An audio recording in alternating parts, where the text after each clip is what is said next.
Sorry for the short notice, Joe. Do you get the Wild X notifications, or do you just have that turned off? I never check it unless I'm told to look at it. Okay. Well, if you check it from time to time, that's you'll be on the in.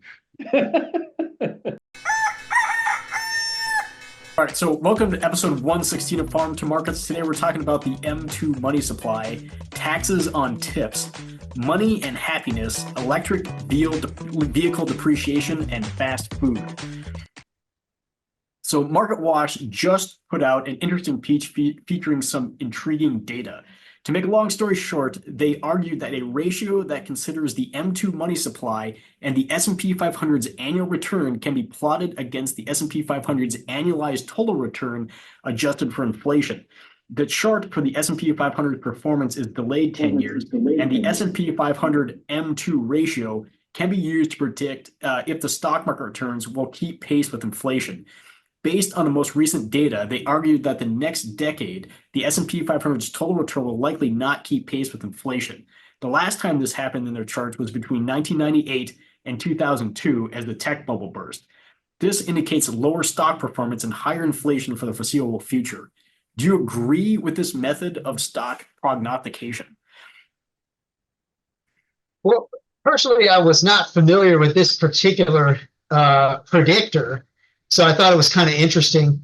But if the chart posted at the bottom of the article is to be believed, it's about as accurate as a number of other stock prediction methodologies that try to figure out if stocks are going to beat or not beat inflation. Um, I guess I will give it some credence because I've been reading in some of these financial publications for a decent amount of time now that, at least in theory, um, all this money printing that's been going on basically since the financial crisis, combined with the baby boomer retirement, again, in theory, extracting at least some of their wealth out of equities and putting it into more fixed income assets, would probably drive higher inflation and lower stock market performance. Now, COVID has kind of thrown a wrench into all this stuff. It's made inflation at least worse than it would have been without another, however many trillion we're up to now. And baby boomers seem to have kind of sort of maybe delayed retiring and withdrawing money from their, equities and going into safer assets, at least by a few years. But there's a large number of economists and economic theorists who seem to think that at some point towards the end of the decade, we're going to start seeing inflation higher than what we've experienced over the last couple of decades, and stock market returns lower as some of that money comes out of equities and goes into things like bonds or CDs or safer, more boring investments to generate income. So I guess I would say I'm interested to see if it's correct. The numbers say it was, I think it was 100% accurate since 2000 and like 95% accurate in its predictions since 1970. I'm curious to see if it actually is the case. It seems to kind of jive with other people saying similar things for different reasons. So I guess we'll see, but I think they may be onto something. I think this is just kind of the indicator du jour right now. I mean, I thought the stock market went up if an AFC team was playing in the Super Bowl, and it went down if an NFC was playing in the Super Bowl. So I don't know why we dismissed that one so quickly. It's interesting to consider new methods of analyzing and predicting these stock market performances, kind of like the M2 money supply and the S&P 500 returns, like this article mentioned. But as always, I urge caution before relying way too heavily on a single indicator, especially one that attempts to project market returns over a decade. Financial markets, they're influenced by a ton of unpredictable factors, economic factors, corporate earnings, interest rates, geopolitical events, investor sentiment. And I'm not totally dismissing the importance of M2. I think it is an important indicator. We should be sensitive to what's going on with the M2. But the M2 money supply and its relationship to market returns, they might provide some insight, but it's important to remember that past correlations don't necessarily predict future outcomes. And I think in this case, that's also true. People look back on the data and they try to uncover patterns that may not apply at all to the future. Markets are cyclical, and in the short term, volatility doesn't always translate into long-term overperformance. So I think this is just a really fancy new way to try to predict the future, but ultimately it's going to fail. I agree with a lot of what Drew said, is that we see a lot of these predicting tools that come out. And quite frankly, for a lot of these financial pundits, they got to come up with something to write so they get their paychecks. And so there's something coming out all the time. And people are always looking for patterns of what happened in the past to predict what's going to happen in the future. The thing is that people tend to react to what happens in the marketplace. And there's a lot of different scenarios that we could predict doomsday, or we could predict an incredible economic explosion of Herculean proportions. So I'm a little bit. I've always enjoyed reading about these things. I'm just not too inclined to jump all in with them. They're interesting to read about, but I prefer just following the rules that we've been telling clients for decades. Just have a program and stick to it. Yeah, the first thing I thought about was Daniel Kahneman's narrative fallacy, where you basically take data and try and make a story out of it. And it kind of looked like that's what they're trying to do here. It's also important to point out there's a couple things that, it's not like everything is consistent throughout the time that the Market Watch had on this on their chart. Because in 2008, the Federal Reserve started making some pretty serious changes to monetary policy.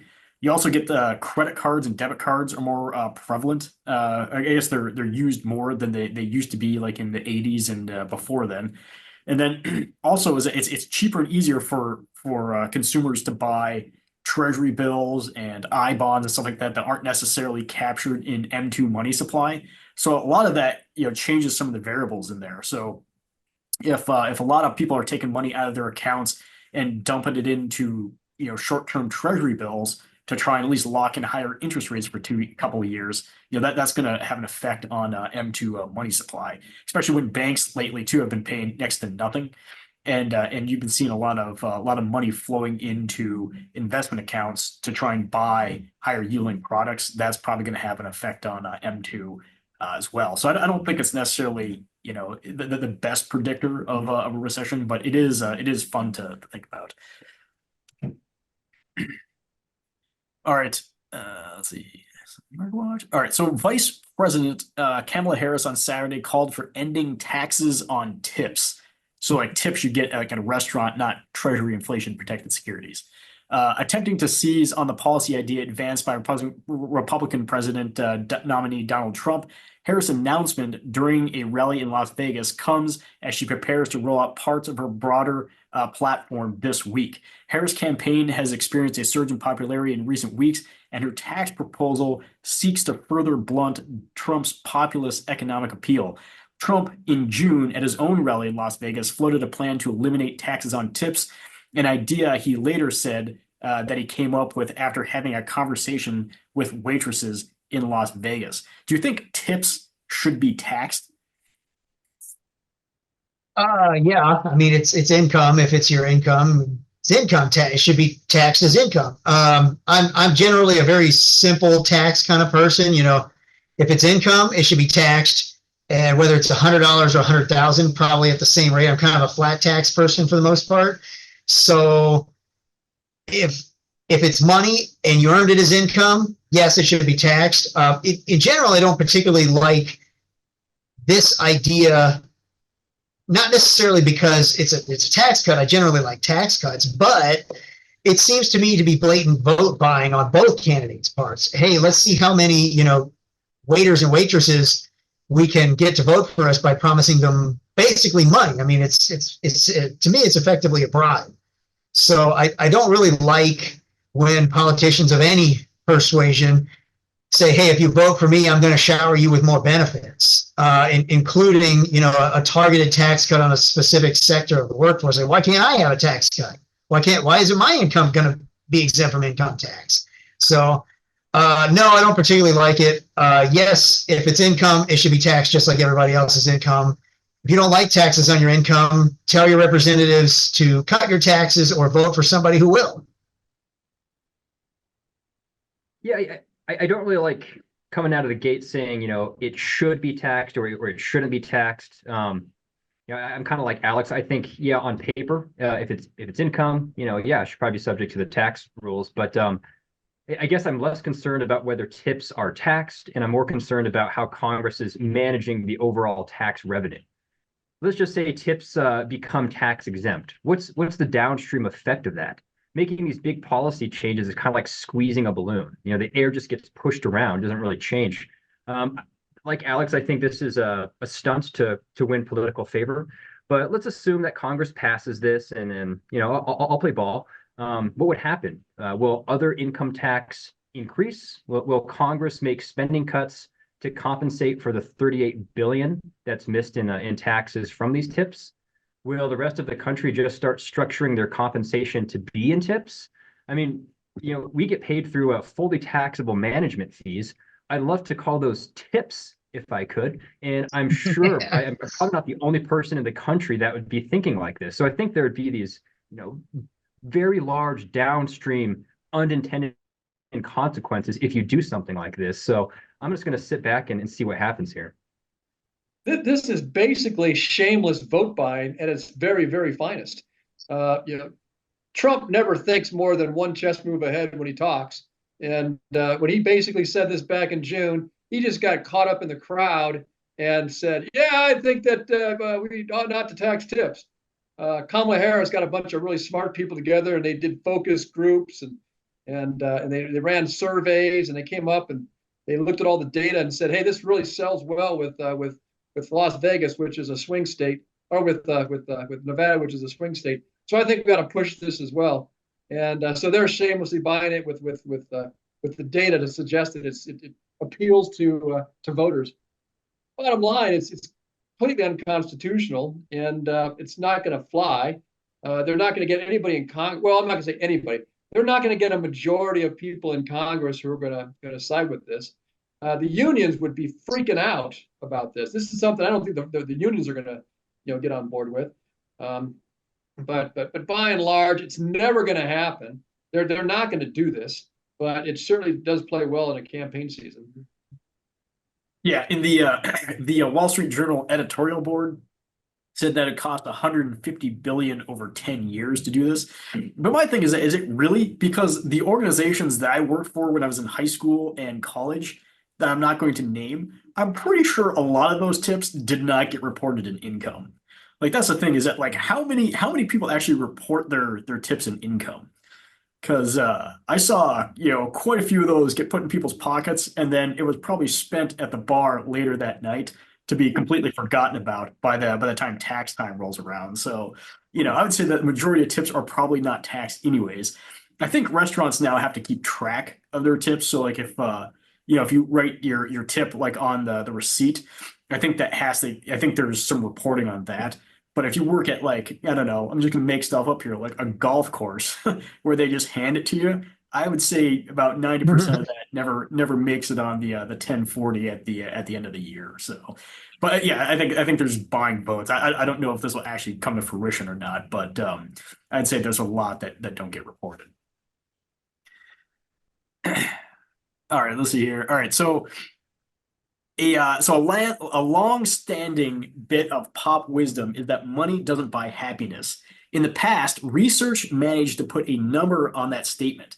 It has become a common bit of folk wisdom to hear that money buys happiness up to between $75,000 and $100,000 a year. Beyond that, it was argued you didn't get any happier, and below it, you were less happy. But now, research from the University of Pennsylvania's Wharton School shows that, in fact, happiness does generally keep increasing with more money and higher incomes. Do you think money buys happiness, or do you think there's just more, or do you think there's more to it? I would say mostly yes. It probably does. There's a couple of old sayings I always liked that I heard growing up is, number one, anybody who says money doesn't buy happiness either doesn't have any or has too much. And then the second one is money may not buy happiness, but it buys you a Cadillac, and you can drive around all day looking for happiness in that nice car. So I would say that, I've known people who don't have hardly anything and they're happy, and people who seem to have a lot who are just miserable, horrible people.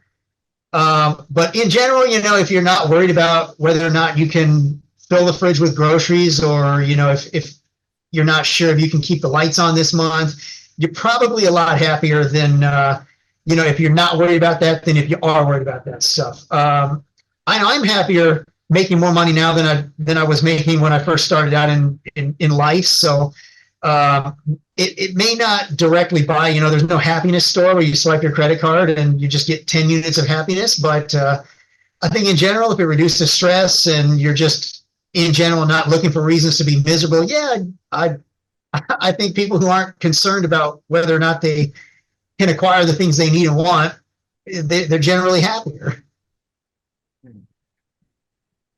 I think that there's a point where money and happiness are optimized, and I kind of like thinking of Maslow's hierarchy of needs, and I think that money goes a long way meeting the basic psychological needs or physiological needs, like food, water, shelter, security. But as you move up that pyramid or that scale, up the hierarchy, fulfilling needs like love and belonging, I think money becomes more of a tool than a necessity. I've always seen money as the great magnifier. It makes happy people happier, it makes sadder people sadder, it can make nice people nicer, and it can make mean people meaner. So simply throwing money at a group of people, I don't think would necessarily proportionally increase their happiness. In fact, I would theorize that the overall happiness level might remain the same. If you have a clear purpose in life, I think money can help you pursue it. But without that purpose, just increasing your money would probably diminish its marginal utility. I don't know if money can buy happiness, but I really think excessive debt, overspending, and making really bad financial choices buys a lot of unhappiness. And I often wonder about this: is that does money buy happiness, or does happiness attract money? I think there's something to be said that if you're generally a happy person to begin with, luck just seems to be looking over your shoulder a lot. And I've read lots of articles when I was a parent about happy babies, and how babies that were generally happy generally have happier lives when they get older. And I think a lot of that is because adults like hanging around with happy babies, and their parents are generally happy when the baby is happy. When I spend time with my grandkids, and particularly Drew's twins, is that they're just happy kids, and it's fun watching them because they're not whining and crying and having a bad day. And you go back, well, man, it was fun hanging out with those kids. So I think that the real issue is that if you want to be happy, if you want more money, be happy, and the money will kind of find you. Yeah, I think there's a lot of truth to that. I guess I always thought it was just you're directly related to financial stress. So if you do have a lot of debt and you're constantly worried about how you're going to pay for it, that would decrease your happiness. But if you're making like $30,000 and you're living in like a van or like a really cheap apartment or something like that, and you're not worried about how you're going to pay your bills, then I think you're fine. But I think for a lot of people, like 80 to 100 is probably that sweet spot where if you have like stable income coming through the door to the tune of 80 or $100,000, you're paying your bills, you're putting a little bit in your savings account, and you have a little bit of money to spend on some fun things. And I think like that's kind of the threshold where it's like, all right, life's pretty good at this point. You take away something from that, now things are tight. We can't go out and eat or go on a small vacation or something like that. Now you have to start making cuts. I think that decreases your happiness. So I think there is an amount where you can cover all your bills and still have a little bit left over to have some fun. I think there's kind of a tipping point there where life's a lot less stressful. It's a lot better if we have enough to cover all this. Whereas if things start getting really tight, your happiness goes down. So and just kind of looking at some of the people that come to my office, 80 to 100 seems to be kind of that point. If you're like a family below 80, things are going to be real tight for you. if you're a single person that's making 80, you're probably doing pretty well. So even if you went down to like 60, yeah, you're probably still fat. So it depends on the situation. Family of 5 living on 80, probably going to be pretty tight. But I think a lot of it too is like it depends on like your own life decision. I mean, you get a lot of debt. I mean, you can pretty much make your own happiness in any kind of situation. It's kind of a mindset. So I think Joe is really onto something there. But from what I've found though, is that people who are making in 80 to 100, and it's like 2 people or a family of 3, they're usually a lot less stressed than like a family of 5 or 6 living on 60 or 70,000. Tom, I know we're pressed for time, but I think this is important to add is that as people start to make more income, they have to manage their position in their social circles. And what I mean by that is that when you're making 60, 70,000 and all your peers are making 60 or 70,000, that you're happy. But when you're making 60, 70,000 and your peer group's making 125,000, you feel like you're poor. And then when you're making 125,000 and some of your peers are making $250,000, then all of a sudden you feel poor. And over 3 decades of giving financial advice, I've seen a lot of people who are progressively becoming wealthier, but their happiness wasn't really achieved because as they became wealthier, they kind of aspired to be in this group when they were still in this group. But if you're here and your peer group is down here, I think you're going to be happier. No, that's a fantastic point, because actually the book I'm reading right now by Morgan Housel called Unchanged, he makes that point, is that a lot of the reason why people are unhappy with their finances is because they're looking over their shoulder at the guy who's like single as a computer engineer making 200,000 a year, and he's traveling the world, owns a nice house, and works in his underwear up in his bedroom during the day. Whereas that you're doing all right, but you're not that. But if you were to go to like Uganda, like all of a sudden you're like a millionaire over there. So yeah, that's a fantastic point. I think that's spot on. Absolutely. Okay, so fast food chains like McDonald's and Starbucks have seen sales decline in recent years, while fast casual restaurants such as Chipotle and casual dining restaurants like Chili's have seen sales rise. CNN Money argues that Americans are forgoing fast food for fast casual, as casual dining becomes the price difference between the two has continually narrowed, while the quality of fast food generally hasn't improved. In other words, consumers aren't interested in paying fast casual and fast dining prices for fast food quality. Do you think this explains the fast food decline, or is there more going on? I think for the most part, it probably is a pretty accurate explanation. I know it's the case in my family situation. If I'm going to spend, $15 on a burger, fries, and a drink or something like that, I might as well get it from, a place that's going to give me a better quality burger and fries than from McDonald's. I mean, one of the main selling points of McDonald's was, yes, it's garbage food, but it's cheap garbage food. I can get out of there for $6 with a pile of food, but you can't get out of there with a pile of food for $6 anymore. So why, if it's going to cost me $15, why would I go? I did see an interesting chart. It's that on the whole, McDonald's prices since 2014 have increased they've about doubled. And let me pull up the chart here to look at it. So the average McChicken, for example, is up 199%, 2014 July to 2024 July. McDouble is up 168%, quarter pounder with cheese meal up 122%. Meanwhile, CPI inflation, according to Bureau of Labor Statistics, is 32% over the same period of time. These foods have gotten ridiculously more expensive compared to everything else. So I think that's an extremely large reason why nobody's going. I do think that for the millennial generation, there's a little bit of snobbishness though going on. I think a large contingent of millennials look at McDonald's and just turn up their nose immediately and say, I will never eat that trash. They would rather have avocado toast or something. But yeah, so I think that's part of it. But I think for the most part, it's that McDonald's and other fast food prices are shooting through the roof compared to everything else. From an investor perspective, if your sales are decreasing, just go poach one of your competitors' CEOs. I mean, just in the news in the last couple of weeks, Brian Nicole, he was the CEO of Chipotle. He got drafted by Starbucks. Now Chipotle's stock price is down and Starbucks is up. So I don't really, I'm getting whiplash here after reading this article. But as humans, again, kind of from our first topic of discussion, I think we try to find patterns. We're trying to analyze them. We're trying to come up with reasons behind those patterns just so we can sleep at night. And I think this article was probably really exciting to a macroeconomist, but I wasn't all that stimulated. After reading this article, I don't know if I was reading a good news piece or a bad news piece. Is this poor fast food article, or is this a great job casual dining article?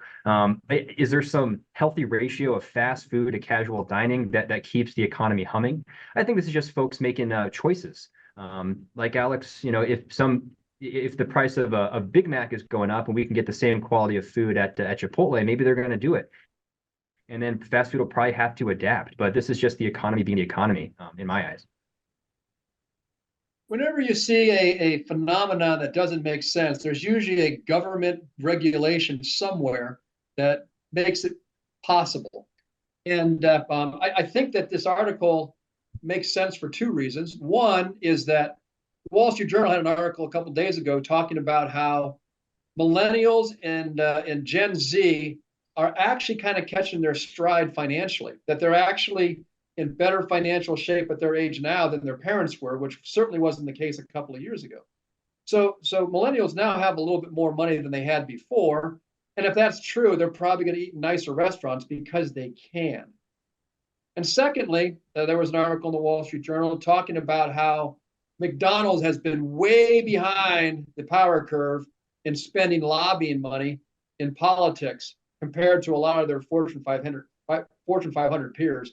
And they just got hammered in California with the minimum wage laws, which dramatically jacked up the price of a Big Mac.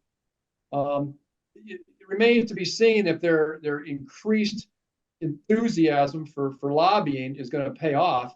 But I think there's something to be said for that, is that there's no reason for fast food to be as expensive as it is compared to Chipotle, but it is, and we know why. It's because fast food workers are getting paid an incredible amount of money for work that's not really adding that much value. So I think those are two things that we need to consider on why these fast food restaurants are seeing a decline in sales and these modest restaurants are seeing an increase. Yeah, I think that makes a lot of sense. I was looking at prices today. Like you can get a burger at Red Robin with like fries and a drink, I think, for like $10. And at McDonald's here in town, it's like $6. So if you're, just one person, the extra $4, you might as well go get like a gourmet hamburger as opposed to like a McDonald's hamburger. If you're a family of 5, you're probably not going to do either because you're probably just going to stay home and do it yourself. I think there's also like I think like, I don't know. I'm not really, I don't know about the food scene very much, but I feel like there's more foodies and more people who are kind of into that kind of stuff now. So I think, people are more interested in stuff that I guess that's a little different than like traditional McDonald's or something like that. I feel like they have that. People are kind of looking for new, different stuff as well. So I think that's driving some sales. I did see McDonald's going to institute like a new like $5 value menu to try and draw people back, which I guess has had some pretty good success.